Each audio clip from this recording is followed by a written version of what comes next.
Maintenant, hormis le volet économique, on sait que 80% des divorces sont initiés par les femmes. Et la raison principale du divorce, tu sais c'est quoi? Elle s'ennuie. C'est comme ça. Elle s'ennuie. Donc, elle divorce, mais veut aller chercher un père à l'extérieur qui va s'occuper de l'enfant. Mais pourquoi tu ne restes pas simplement avec le père biologique dans ces cas? Pourtant, c'est logique, n'est-ce pas? Mais comme elles sont émotionnelles, elles ne voient pas cela de cette manière. Donc, quoi qu'on dise, en tout cas, l'enfant sera toujours plus heureux avec son père biologique qu'avec son père de substitution. Ça, c'est un fait. En tout cas, ce n'est pas de toute façon la mère célibataire qui va contredire cela. Maintenant, soyons sérieux. Maintenant, mère célibataire. On sait que dans cette chaîne, moi, je vais être pragmatique. Hein. J'ai déjà fait mon disclaimer. Je parle de tous les restes, à part les exceptions. Tu sais, toi, femme, que le sexe a toujours une conséquence. Le sexe n'a pas de conséquences pour un homme. L'homme vient, balance sa purée et puis disparaît hein, dans la brousse. Mais c'est toi qui vas rester porter la sémence en toi pendant 9 mois, voire même une année. Tu seras out.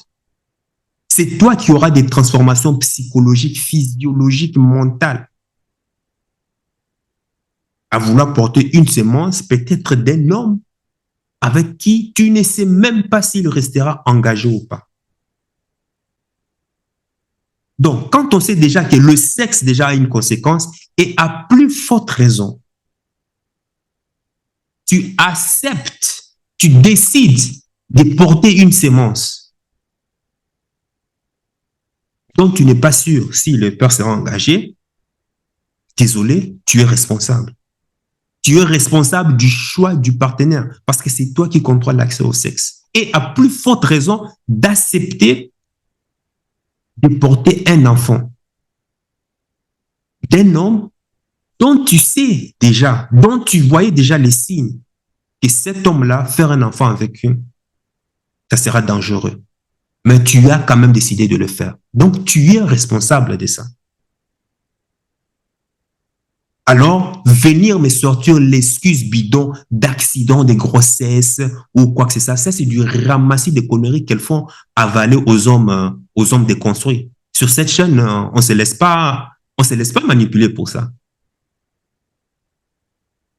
À côté de ça, tu connais déjà les conséquences économiques et financières, non? Ah, tu ne le savais pas, parce que les féministes te vendent justement la liberté sexuelle et tu es conscient, oui, c'est bien la liberté sexuelle, mais les conséquences.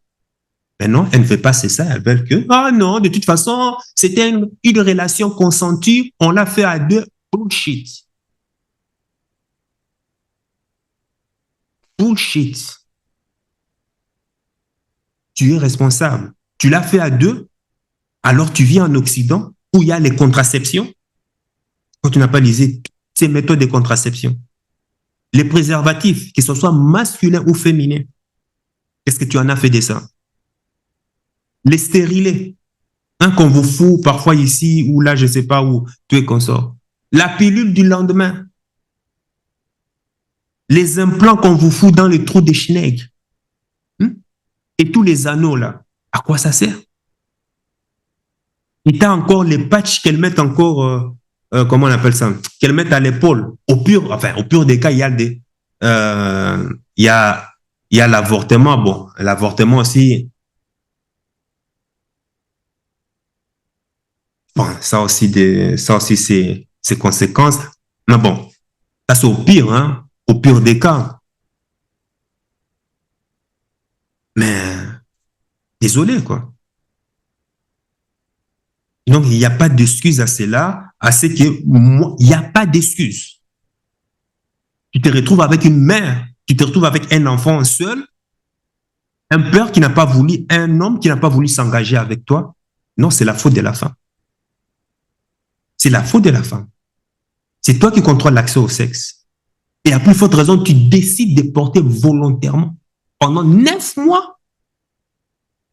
Et tu dis que non, de toute façon, c'est un pervers narcissique, c'est un irresponsable. Non, c'est toi qui es irresponsable. Parce qu'une femme bien éduquée contrôle déjà bien son cycle menstruel. Et déjà même avant même déjà de se projeter aux relations sexuelles avec l'homme avec qui elle envisage d'avoir son intimité, elle prévient l'homme de prendre des mesures adéquates pour éviter justement de tomber enceinte, surtout si tu ne sais pas si cet homme va s'engager à long terme avec toi. Et limite, tu lui demandes de porter, voilà, préservatif. Bon, c'est que ça donne pas un maximum de plaisir. Bon, à la limite, tu as des stérilés ou être consort que tu peux utiliser. Tout ça pourquoi? Parce qu'en Occident, il y a trop de facilité. On donne tellement trop de facilité à ces femmes, tous les avantages qu'elles ont. Voilà pourquoi elles se disent que, ben voilà, je peux me permettre de faire tout ce que je veux, sans pour autant rien risquer. Mais après, comme la femme et le déni, c'est comme un poisson dans l'eau, mais elle va toujours nier que ce n'est pas sa responsabilité, c'est toujours la responsabilité du connard qui n'a pas voulu rester, qui n'a pas voulu s'engager. C'est faux. Parce qu'à côté de ça, il faut aussi noter qu'il y a certaines femmes qui forcent l'homme à accepter qu'elle soit enceinte. C'est-à-dire, elle tombe enceinte dans le but de pouvoir bloquer l'homme. Moi, j'ai vu des cas comme ça. Je vis au moins une dizaine de cas comme ça. Elle rencontre un homme supérieur. Bon, un homme supérieur. Alors, elle s'est dit que le seul moyen de pouvoir garder cet homme, c'est de tomber enceinte. Parce que quand on tombe enceinte, il va avoir l'enfant, ça va lui permettre de s'attacher et de pouvoir rester. Chose que l'homme a tellement plus d'options que ça ne l'intéresse toujours pas de pouvoir rester avec ces gens de femmes. Alors là, on est trop des pervers narcissiques. J'en ai vu des cas comme ça. En Afrique, quand tu sais les conséquences, quand tu tombes enceinte, enfin, à mon époque en tout cas, quand on sait que la fille tombe enceinte et qu'elle n'a pas été mariée, les parents de la fille, c'est-à-dire les parents de la fille prennent l'enfant et la fille, ils viennent la déposer chez la famille chez la famille de l'homme. Parce que ce sont eux qui vont s'occuper de l'enfant. Ah oui, c'est comme ça. Hein? Ce sont eux qui vont tous assurer. Et sans compter la honte, déjà, du quartier. Tu vas t'habiter. Tu seras la risée du quartier. Tu seras à la une de tous les journaux. Donc, connaissant déjà cela, c'est-à-dire, même les familles interdisent aux hommes, hey, fais attention, protège-toi, fais ceci, fais cela. Tu ne vas pas te hasarder. Tu vas prendre toutes les dispositions nécessaires. Exiger à ce que l'homme, ben, s'il faut jeter des contraceptions ou bien mettre des stérilés, ben, exiger à ce que l'homme puisse payer cela. Et vu que l'homme sait déjà que ça a un coût, parce qu'en Afrique, c'est un coût. Ici, c'est peut-être gratuit, presque rien, mais en Afrique, c'est un coût. Alors, vous n'allez pas vous hasarder n'importe comment. Hein. Préservatif, contraception, tout le monde se protège pour éviter le pire. Bon, quoi qu'il y a toujours des, quoi qu'il y a toujours des accidents qui peuvent subvenir. Moi, j'ai vu mon cas, j'ai connu mon cas. On est venu, mon frère a eu une aventure avec une femme et tout et consort. Eh ben, la femme tombait enceinte, sa famille a ramené la femme à la maison. Hein. C'est mes parents qui se sont occupés de la femme jusqu'à l'accouchement, jusqu'à sa naissance. Bon, et jusqu'à aujourd'hui, ben, l'enfant est resté dans la famille, quoi. Voilà. Bon, l'avantage, c'est que en Afrique, l'oncle peut s'occuper. Donc, tu as toujours la famille qui est là pour s'occuper de tout. Mais ça, mon père comment on appelle ça? En a tiré les oreilles de mon frère. Voilà les conséquences. Mais après, il s'est avéré que l'enfant n'était pas de lui, par-ci, par-là, tout et consort. Parce qu'en même temps, la femme voyait aussi un autre homme, ces genres de trucs et autres. Mais c'est plus tard. Mais, quoi qu'il en soit, ben, on a déjà pris, voilà, les responsabilités. Tu vois? Mais en Europe, ce n'est pas le cas. En Europe, les femmes font exprès. Elles le savent. Déjà, tu connais déjà. le coût financier. Tu connais déjà que le sexe a une conséquence. Et à plus forte raison, tu acceptes de porter un enfant pendant 9 mois. Ne me prends pas, non, faut pas nous prendre pour eux. Et généralement, elles vont s'adonner à des hommes où elles savent que ce genre d'homme ne va pas justement s'engager avec elles, mais c'est sur ce genre d'homme qu'elle accepte de pouvoir ouvrir leurs deux pattes. Et elle s'étonne voilà, que l'homme ne veuille pas s'engager ou bien que l'homme prenne la fuite. Alors, qui tu vas culpabiliser? Accepte d'abord ta responsabilité, accepte d'abord ton erreur, parce que ça, c'est ta responsabilité d'abord. Maintenant, je vais passer sur un autre sujet. Pourquoi est-ce qu'un homme ne doit jamais sortir avec une mère célibataire? Parce que je ne vois pas des avantages. Personnellement, j'en ai connu. Moi, je ne peux pas prendre mon exemple personnel parce que j'ai connu des cas. J'ai connu énormément de mères célibataires. Je ne vais pas te conseiller de faire les mêmes erreurs que moi. Il n'y a que des désavantages. Pour moi, il n'y a que des inconvénients. Je ne vois pas d'avantage à pouvoir sortir avec une mère célibataire. Déjà, pourquoi? Je vais te citer simplement quelques-uns. Déjà, tu es beau-père avant d'être père et tu es obligé de t'adapter aux conditions de la femme. Donc, tu n'as aucun leadership dans la famille. Et si tu n'as aucun leadership dans la famille, et crois-moi, à long terme, cette femme va te le faire remarquer. Elle va t'envoyer des shit-tests, elle va te mépriser pour voir si tu es vraiment l'homme qu'elle attend, quoi. Et vu que tu n'as pas déjà ce leadership, ça se peut qu'elle va commencer à te mépriser. Et ça se peut que ça va toujours finir mal. Il y a déjà ça. Autre chose, tu n'es pas à l'abri que ta femme aille coucher avec le père du gosse. Ce qui arrive, et ça j'en ai vu des cas, est que quand la mère va déposer l'enfant chez le père, si le père a toujours des sentiments pour la mère en question, ben qu'est-ce qu'il fait? Le père profite lorsque la maman est chez là pour lui faire du rentre-dedans. Moi, je vis certains pères qui rappelaient aux femmes tous ces moments agréables qu'ils ont dû passer ensemble. J'ai même vu un gars qui, c'était un ami qui le faisait.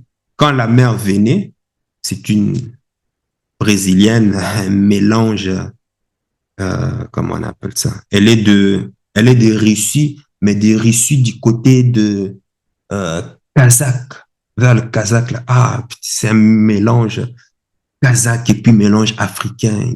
Métis, c'est waouh, c'est belle. À chaque fois que la femme venait déposer l'enfant, il lui montrait toutes les photos. Ah tiens, tu te rappelles ça lorsque tu étais enceinte, et consort, comment je te portais, tout consort. Pourquoi?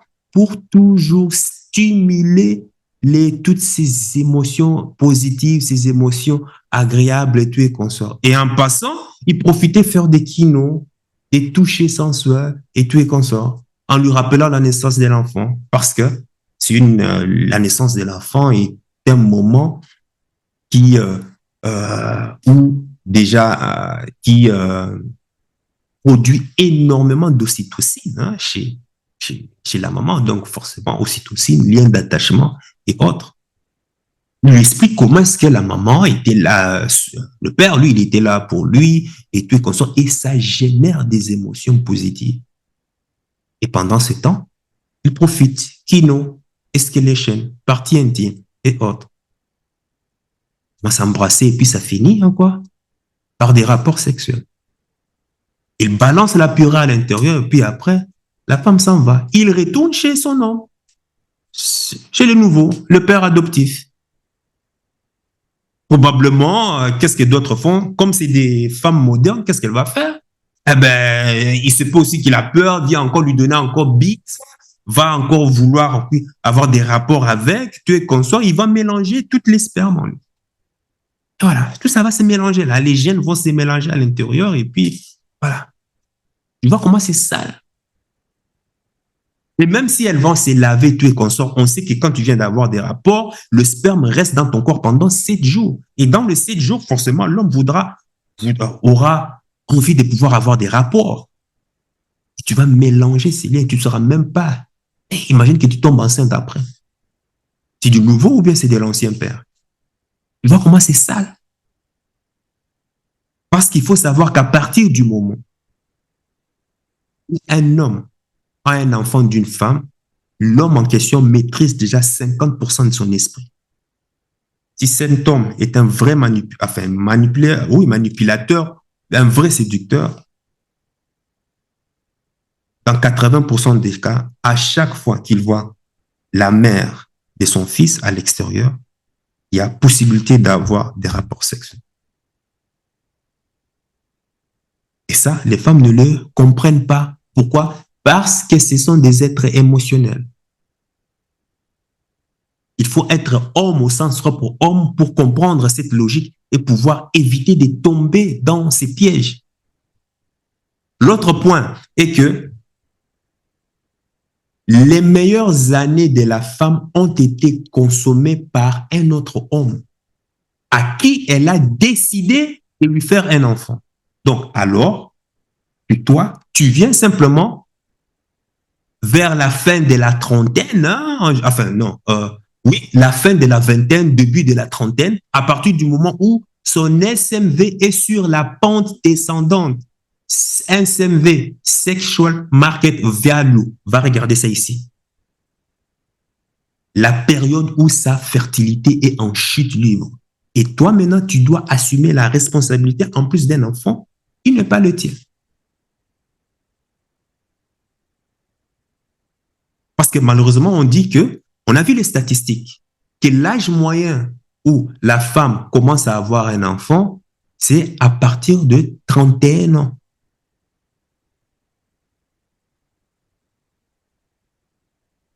ans maintenant, les femmes qui sont nées à partir de 1975. Maintenant, tu imagines que tu rencontres une femme qui a 31 ans.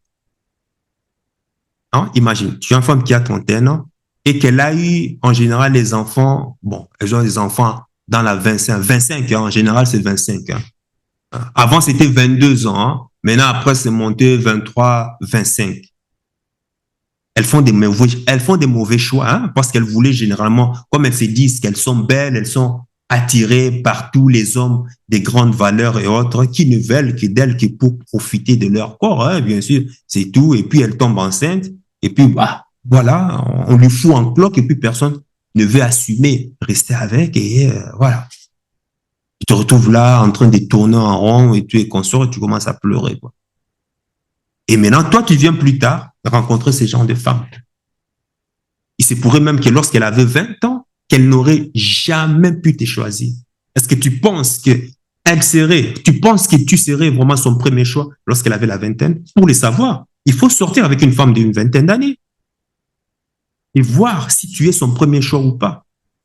Pourquoi c'est seulement lorsqu'elle arrive dans la trentaine, lorsqu'elle est sur son SMV descendante, qu'elle veut vouloir maintenant avoir une relation avec toi? Donc, ces plus belles années, c'est-à-dire des 18 ans à 23 ans, ont été consommées par d'autres hommes. C'est seulement lorsqu'elle est vers la fin et à partir du moment où toi, tu commences à monter, il faut aller voir la vidéo sur le SMV. À partir du moment où toi, ton SMV, c'est-à-dire ta valeur sur le marché est en train d'augmenter parce que l'homme, ça commence à partir des 35, 40 ans, je dirais 50 ans. Hein, 50 ans, ça va à partir de ce moment que ta valeur commence à augmenter. Eh ben, c'est là maintenant qu'elle vient s'ouvrir à toi. Après que les hommes de grande valeur ne veulent plus d'elle. Tu vois? C'est pas à ton avantage. L'autre point est que tu as la responsabilité, mais tu n'as pas l'autorité.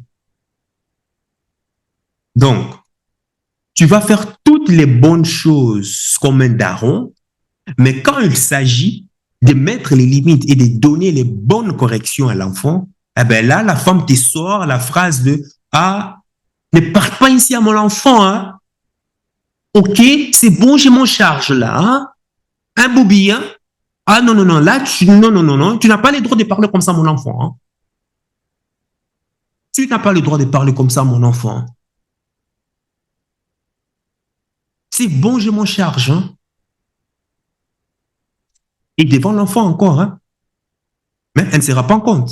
Parce que lorsqu'elle prend la défense de l'enfant comme ça devant tes yeux, ça pousse l'enfant à être encore irrespectueux encore avec toi, à te manquer encore de respect dans les années à venir. Elle ne comprend pas cela. Par contre, le daron du gosse a le droit de le faire, mais toi pas. Tu sais ce que ça signifie? Ça signifie que la femme est en train de te montrer que le sperme qui a permis de concevoir cet enfant a plus de valeur que toi.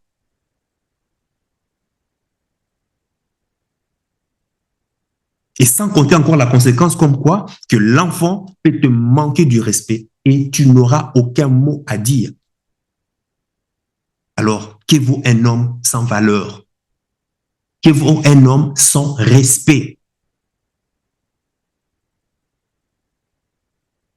Tu vas acheter des cadeaux, tu vas l'amener au truc, tu vas faire ceci, tu vas arranger ceci, tu vas faire... Même si elle te dit non, tu n'as pas besoin de t'en occuper, c'est faux. Tu seras obligé. Moi, j'ai testé cette expérience. J'ai testé l'expérience où je n'avais pas le choix et j'ai testé l'expérience où je ne fais rien à l'enfant. Il dit, ben, rien. Tant que je n'ai pas l'autorité, je ne fais rien.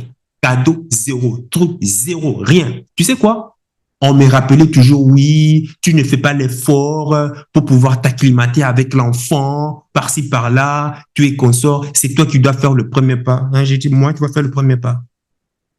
Ma chère, j'ai testé toutes sortes euh, de stratégies. Ce n'est pas à moi de faire le premier pas. Conseille à ton enfant de faire le premier pas.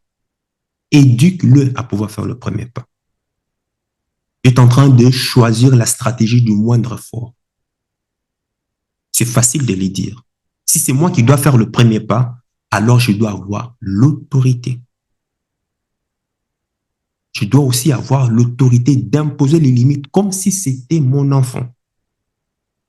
Ah non, pour le moment, c'est difficile. Ah bien, il faut savoir ce que pour moi aussi, pour le moment, c'est difficile. L'enfant fait une bonne action, sera récompensé. Une mauvaise action, pas des cadeaux, ni quoi que ce soit, pendant les fêtes, ni quoi que ce soit. L'enfant ne donne pas bonjour, tu ne l'éduques pas à ton enfant pour pouvoir dire bonjour, ni même saluer, ni même quoi que ce soit. Et c'est moi qui dois faire le premier pas. Malade. Tu penses que c'est son père qui fait le premier pas pour ça?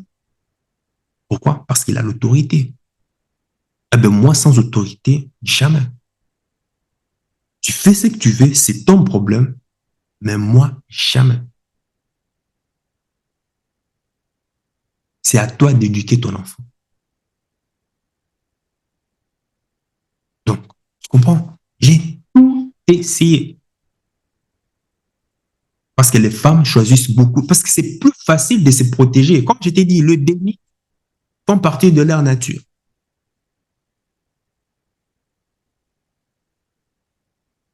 Et puis l'autre point, c'est que bah, tu ne seras jamais la priorité pour cette femme. Ça, il faut le savoir. Il y aura d'abord l'enfant, et puis peut-être qu'il y aura les chats, les chiens, et en dernière, mais je dis bien en dernière déposition, ça sera que toi. Mais bizarrement, en attendant de toi, homme, que tu fasses passer la femme et l'enfant en priorité. Il n'y a pas de mal en ça, hein. De toute façon, on est des hommes, voilà, qu'est-ce que tu veux? Mais c'est toujours mieux de le faire lorsqu'il s'agit de ton enfant, de ton sang. Donc, tu comprends que c'est très compliqué. Et l'autre point très clivant encore, c'est que tôt ou tard, cet enfant va te rappeler que tu n'es pas son père. Et ça encore, c'est en partie dû grâce à la maman, hein, qui ne s'est pas tâchée à pouvoir montrer à son enfant comment est-ce qu'il doit se comporter envers toi qui, si tu es père adoptif ou bien si tu es père de substitution, si je peux le dire ainsi. l'enfant va toujours te rappeler que tu n'es pas son père. Tu sais combien ça fait mal? Tu sais combien ça fait mal? Mais les femmes ne comprennent pas ça. Ils vont te dire, non, il faut accepter les femmes avec enfants. Si tu es un king, si tu n'acceptes pas ce que tu es insécure, tu n'assumes pas. Pas de bullshit. Si tu ne veux pas, personne ne doit te faire imposer ta valeur, tes priorités. Parce que si tu dis ça, ben, va leur dire alors, est-ce que toi, tu es prêt à accepter un clochard parce que tu es enceinte et autres? Ah non, ben pourquoi? Ah, donc toi, tu veux avoir des critères, mais moi, quand moi j'ai des critères, non, ça veut dire que je suis insécure. Tu vois, cette bêtise des femmes modernes n'acceptent pas ça. L'autre point, les mères célibataires ont toujours des séquelles du passé. Toujours. En général, si tu la vois, elle se retrouve même célibataire, c'est parce qu'il y a quelque chose qui n'a pas marché. Mais tu verras, elle te dira jamais que c'est elle, hein, la fautive. C'est toujours la faute de l'autre, c'est toujours la faute de l'autre. N'oublie pas le premier point que je t'ai dit au-dessus. Le sexe a ses conséquences pour la femme et elle le sait. Et c'est elle qui contrôle l'accès au sexe. Mais comment est-ce qu'elle a laissé assez qu'un autre bajoka, qu'un autre baoba puisse la pénétrer? Et en plus, elle décide, malgré toute la facilité qu'elle a avec toutes ces mesures contraceptives, pilules, implants, duets consorts, préservatifs, de porter la sémence d'un homme pendant 9 mois. Et après, tu vas dire que non, c'était pas ma faute, c'était lui. On n'est pas pour des cons. Arrêtons de nous prendre pour des cons. Et quand tu vois comme ça, c'est toujours des séquelles qui sont dues à quoi? Parce qu'en général, les mères célibataires sont impossibles de rendre heureuses parce qu'elles sont toujours en train de reproduire les mêmes schémas qu'elle a connus auprès de ses parents. En général, elles grandissent aussi avec des mamans célibataires ou bien elles grandissent dans une famille déséquilibrée. Le père est là physiquement, émotionnellement pas. Ou bien la mère est là physiquement, mais émotionnellement pas. Elles grandissent euh, comment on appelle ça? Dans des familles, à problème, quoi. Je vais te partager ici. Euh, j'ai parlé de toi tantôt, la théorie de Bowlby. Bowlby. Voilà, c'est ici. Comment est-ce que je vais faire?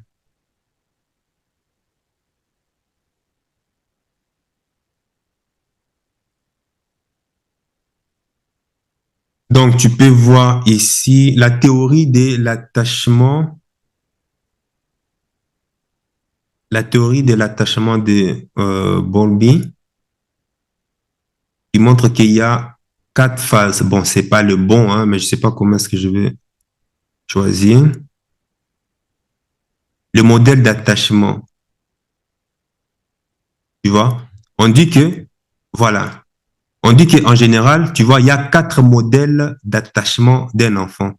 Enfin, 4 modèles d'attachement, quoi, qui va construire le devenir d'un enfant. Il y a l'adulte autonome, quoi. Lui, tu verras qu'il a un attachement sécurisant. Généralement, c'est un nourrisson qui utilise leur mère comme base d'exploration. Généralement, ces adultes sont autonomes, cohérents dans leur description de leur première expérience, objectifs et non défensifs. Ils ont un passé de bonnes relations de soutien et ont accepté leur absence. Et deuxièmement, tu as un adulte détaché. Là aussi, on te parle dû à l'insécure évitant. C'est-à-dire les nourrissons de cette catégorie semblent indépendants et ne consultent pas leur mère lorsqu'ils explorent. Les adultes ayant ce type d'attachement semblent avoir peu de souvenirs émotionnels de leur enfance. Les aidants sont souvent idéalisés et le fait d'expériences traumatisantes est minimisé. Un adulte détaché. Tu vois? Et puis en troisième position, tu as un adulte préoccupé. On voit encore le qualificatif caractérise cela, c'est l'insécure ambivalent. Les nourrissons sont collants et préoccupés par leur mère. Ils explorent eux. Ces adultes semblent être encore pris dans les événements de l'enfance, exprimant souvent leur colère envers les parents. Moi, j'ai connu beaucoup de gens dans cette catégorie. Hein. Beaucoup de gens, y compris des hommes. Hein. Attention, hein, y compris des hommes. C'est dans cette phase ici que tu rencontres vraiment des hommes, tu vois, des hommes qui battent leurs femmes, papa, des hommes émotionnels, des hommes féminisés, là. C'est dans cette catégorie ici. Et puis, tu as en quatrième position, tu as les adultes craintifs, désorganisés. Cette catégorie, ajoutée ultérieurement, décrit un sous-groupe dont le comportement n'a pas de modèle cohérent. Le récit des adultes de ces groupes est caractérisé par des défaillances ou des lacunes, en particulier autour d'événements traumatisants dans le passé. Voilà. C'est ça que je tenais à partager avec toi. Tu peux aller suivre. Hein.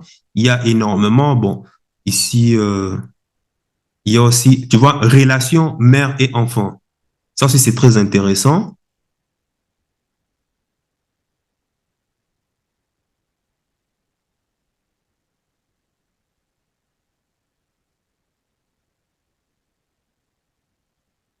Donc, ça ne veut pas venir. Ah oui, c'est bon, c'est ça.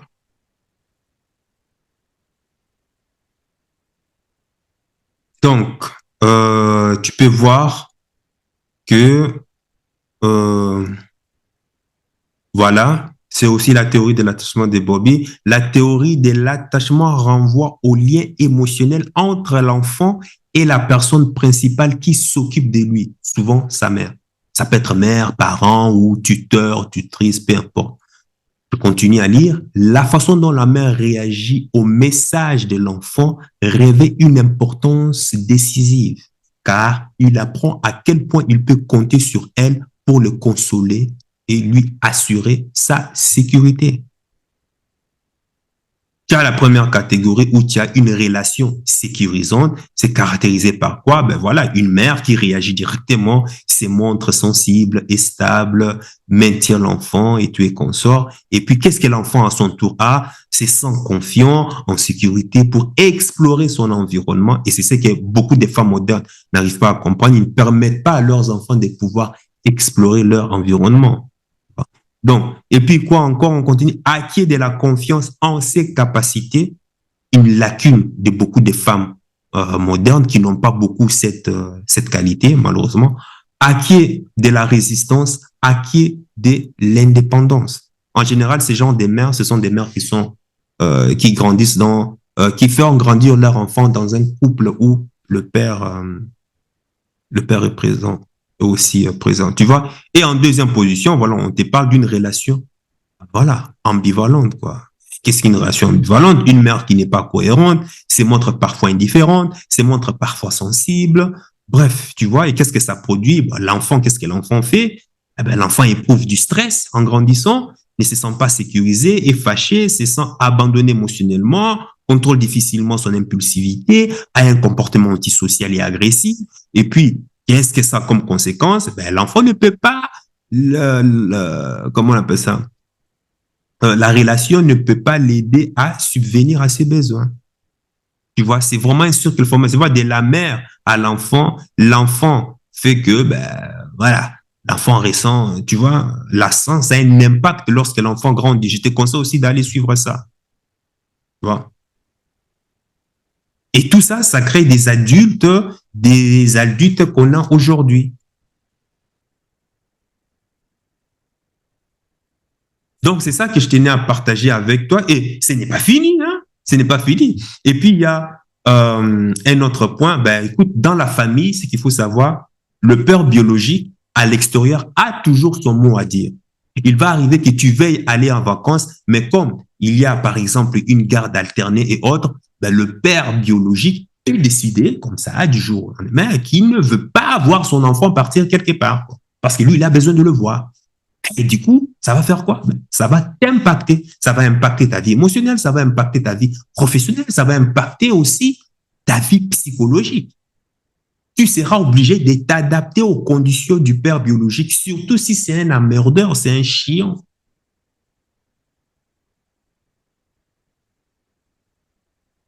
Parce que de toute façon, il a besoin aussi de voir l'enfant pour l'équilibre mental de l'enfant. C'est normal, c'est logique. Et j'ai déjà vu des cas comme ça, où tu planifies sûrement ton week-end avec ta femme, et parce qu'elle sait qu'elle va aller laisser l'enfant chez son père, et puis en 2 minutes, qu'est-ce que le père fait? Le père change d'avis. Oh non, tu viens prendre ton enfant. Oh non, je ne peux plus prendre l'enfant, je suis occupé, j'ai ceci, j'ai une urgence, tu es consort. Ah, que feras-tu? Tu es obligé de tout changer ton programme. Et tu es obligé de tout annuler. Et pour rester avec les gosses. Oui, ça fera chier la femme, tu es consort, mais tu ne peux rien faire. Tu ne peux rien faire. Donc, ça, ce ne sont que quelques éléments désavantageux pour un homme à ne pas vraiment sortir avec une mère célibataire. Des avantages, il n'y en a pas. Des avantages, il n'y en a pas. Bon, ici, je te parle si vraiment tu veux construire quelque chose de solide. Peut-être le seul avantage pour un homme, c'est vraiment de profiter, voilà, de sexe, s'amuser avec elle, c'est tout. Voilà, quoi. Parce que ces avantages-là, vaut mieux les avoir avec une femme sans enfant. C'est encore plus mieux. Voilà. Donc, en conclusion, comme les femmes veulent toujours se cacher derrière la victimisation, le déni, ben, dans le futur, on parlera plutôt des femmes seules qui représenteront la moitié des femmes. Enfin, des jeunes femmes entre 25 et 44 ans. Ces femmes seront seules. Et parmi ces femmes seules, autour de 85% seront des mamans solo. Tu vas sortir en 2030, tu verras plein de mamans solo dans les bars, dans les cafés, dans les restaurants, dans les boîtes, des femmes célibataires, en train de se taper la causette sur des pervers, des hommes pervers narcissiques, insécures qui n'ont pas voulu se caser avec elles parce qu'elles avaient des enfants. C'est très pathétique. Et les seuls qui profiteront de ça, tu as en premier, ce sont les banquiers, les investisseurs, les industriels qui se frotteront les mains en raison de cette manne financière du célibat des mamans. Maintenant, s'il faut acheter des entreprises en plus du S&P 500, je te conseille d'acheter des entreprises qui capitalisent sur la solitude des femmes, sur les célibats des mamans. Si tu es arrivé ici, félicitations à toi. Parce que tu sais maintenant que d'ici 2030, que tu peux réussir en gros si tu suis intelligemment mon conseil. Maintenant, quelles sont ces entreprises? Ben, il faut voir toutes les entreprises des vins, les crèches, tout ce qui capitalise sur les trucs des crèches, enfants et tout et consorts. La chirurgie esthétique, voir les entreprises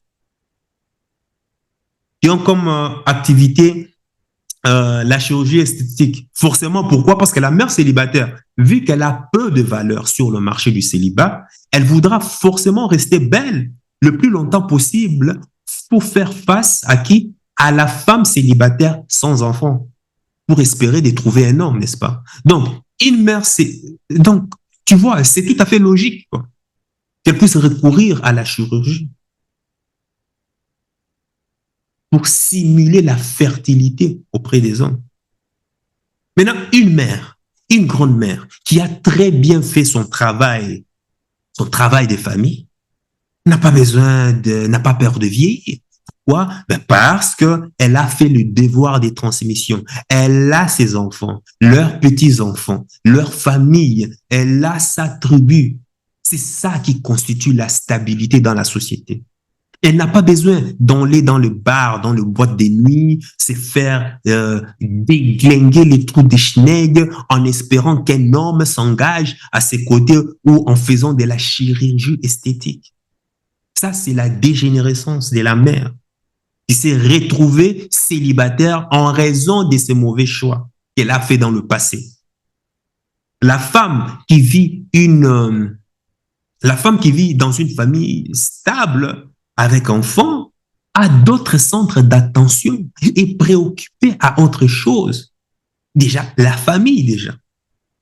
Donc, l'économie de la mère célibataire est une économie de la dégénérescence. Et on voit déjà les prémices aujourd'hui dans le rue, sur les réseaux sociaux. Tu vois déjà qu'il y en a à l'appel comme pas possible. Aujourd'hui, la majorité des filles que tu croises ont déjà des enfants. Rencontrer aujourd'hui une femme célibataire sans enfants à Paris ou dans les grandes villes, mais c'est un parcours des combattants. Moi, j'étais surpris, tu vois, une fille, tu te dis, waouh, quoi. Ça, c'est un avion de chasse, ça. Et après, moment, deux minutes de causette, elle te dit déjà, oh, qu'elle a un enfant. Oh, merde, que c'est décourageant. Bon, à la limite, tu te dis, bon, c'est pas grave, tu vas juste profiter un temps et puis voilà, quoi. Et le futur, ça va être de plus en plus pire. En deuxième position, qui vont profiter de ça?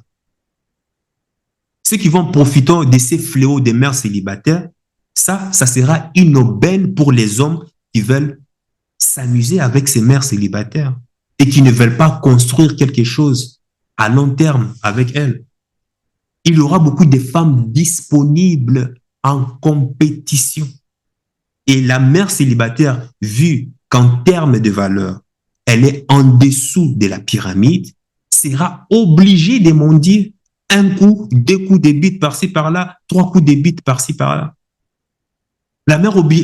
J'ai dit, en 2030, la mère célibataire sera obligée de payer des sous-hommes pour qu'ils viennent s'occuper d'elle. C'est-à-dire, les hommes de valeur auront l'embarras de choix. Avec déjà les femmes seules sans enfants, ça sera déjà un scandale déjà. Il y en aura beaucoup sur le marché. Alors, maintenant, pourquoi aller se casser la tête avec une maman célibataire alors que tu peux avoir mieux avec une femme qui a sans enfants et surtout que le marché est déséquilibré. Il y a plus de demandes que d'offres. Qu'est-ce que tu veux? S'il y a plus de demandes que d'offres, tu augmentes tes enchères. C'est la loi du marché, l'offre et la demande. En troisième position, qui vont profiter de ça, de cette dégénérescence? Eh bien, ça sera des personnes comme moi et toi qui vont investir, qui investissent déjà sur le marché boursier et profiteront indirectement de ça. Voilà pourquoi je ne cesse de te marteler sur cette chaîne tout le temps, de t'éduquer financièrement. Que le premier investissement que tu dois faire, c'est sur toi. Parce que tu n'as pas idée de pouvoir. Quand je vois mes livres qui sont là, tu es consort, de temps en temps, je lis, j'écoute des podcasts. Tu n'as pas l'idée. Certes, c'est long, mais tu n'as pas l'idée, c'est-à-dire à long terme, avec l'effet cumulé, tu n'as pas l'idée de la puissance que tu es en train de te générer en toi. C'est incroyable. Et pour ça, justement, pour t'éduquer financièrement, parce que si tu commences maintenant, on est en 2023, d'ici 2030, donc on a encore 6 ans, non, 2023, 2030, ouais, 7 ans, tu vas réussir ta vie. Et c'est ça le but de cette chaîne. C'est trop puissant. Si tu commences maintenant, d'ailleurs, j'ai quelque chose pour toi. Dans la barre de description, clique sur le premier lien pour aller t'éduquer financièrement sur le marché boursier avec TKL Institut de Tami Kabaj. Il n'y a pas mieux sur le marché. En tout cas, pour le moment, Je n'ai pas trouvé mieux. C'est un lien d'affiliation qui va te permettre justement de bénéficier de la TKL-LFA. TKL-LFA, c'est un programme numéro 1 dans tous les pays francophones pour investir intelligemment sur le marché boursier. Pas seulement sur le marché boursier, immobilier, e-commerce, il y en a du tout, mindset du tout. Et ça va te permettre de protéger ton patrimoine et aussi accélérer ta liberté financière. Si tu commences maintenant, avant 2030, tu vas te frotter les mains. Parce que dans ces programmes, il y a 11 formations, pas que sur le marché boursier. Dans la crypto, tu as l'immobilier, l'e-commerce, l'affiliation, tu as du tout. Tu as 229 heures de formation. Tu as un accès illimité à vie sur toutes les formations. Tu as accès au coaching avec même Tami Kabaj. Tu as accès au club privé et à la communauté TKL. Tu as accès aux mises à jour et aux tutoriels à vie de toutes les formations. Donc, tu le sais, en investissant sur toi, via ces liens, moi, je vais gagner, je te l'ai dit sérieusement, je n'ai pas besoin de te cacher, de toute façon, cette chaîne, on parle d'investissement, je vais gagner entre 10 et 15% de commission. Bon, c'est mieux que rien, mais c'est déjà soit. Mais quand toi, tu vas t'enrichir, souviens-toi de m'inviter à ton yacht pour tes soirées avec les jolies dames et autres. Ne m'oublie pas. On est là. Donc, maintenant, revenons à nos moutons. Donc, c'est peut-être cynique, hein, ce que je suis en train de dire, la façon dont je suis en train de t'annoncer que nous allons nous enrichir avec les fléaux des mères célibataires. Moralement, ça m'est touché.